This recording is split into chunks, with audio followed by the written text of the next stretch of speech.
há diversas situações que podem levar a alterações numa base de dados. Modificações nas regras de negócio são as mais frequentes, ou porque no desenho inicial elas não foram levadas em consideração, e isso é bastante frequente, ou porque há alterações nas regras de negócio devido a novas leis, por exemplo, que vão surgindo, ou por alterações no mercado de trabalho. Então tudo isso são situações que têm que ser posteriormente reportadas à base de dados, levando a alterações nessa mesma base de dados.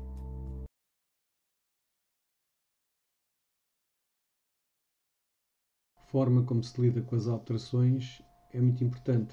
Nós temos de ser proativos, ou seja, temos de estar sempre à procura onde é que estão os problemas e não deixar que os problemas venham ter connosco. Temos de ter inteligência para fazer isso. Depois temos que planear as nossas tarefas. Temos de ter cuidado de analisar todo o impacto que as nossas ações têm sobre o funcionamento da base de dados. Temos de nos assegurar que a base de dados continua a estar disponível para os utilizadores e temos que fazer todas as alterações. O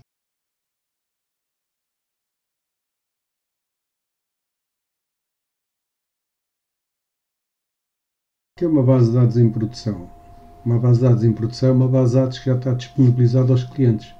Ou seja, é uma base de dados que tem a sua estrutura definida, os utilizadores já introduziram dados, provavelmente muitos dados, e qualquer alteração mais complexa vai em duas coisas. Uma, que a base de dados tem que deixar de funcionar para nós fazermos as alterações, e como ela já tem dados, se calhar há muitas alterações que são impossíveis ou que já são muito complexas de fazer. Frequentemente, quando se pretende acrescentar uma coluna a uma tabela já existente, não é todo indiferente a posição dessa nova coluna relativamente às colunas que já existiam.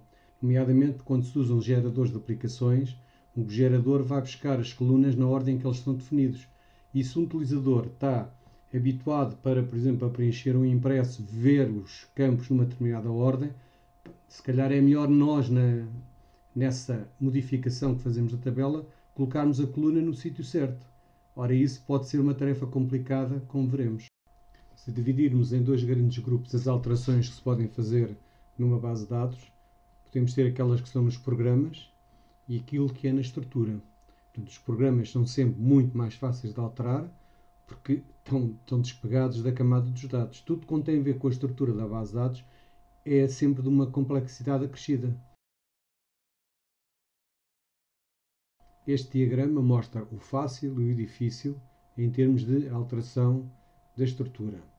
Portanto, é muito mais fácil eu alterar, por exemplo, um sinónimo ou alterar um trigger, que é um programa, do que alterar, por exemplo, a definição geral da base de dados, do que alterar o table space onde a base de dados está definida, do que alterar uma tabela. É mais fácil eu alterar uma vista do que alterar uma tabela. Portanto, tudo isto deve ser visto nesta perspectiva.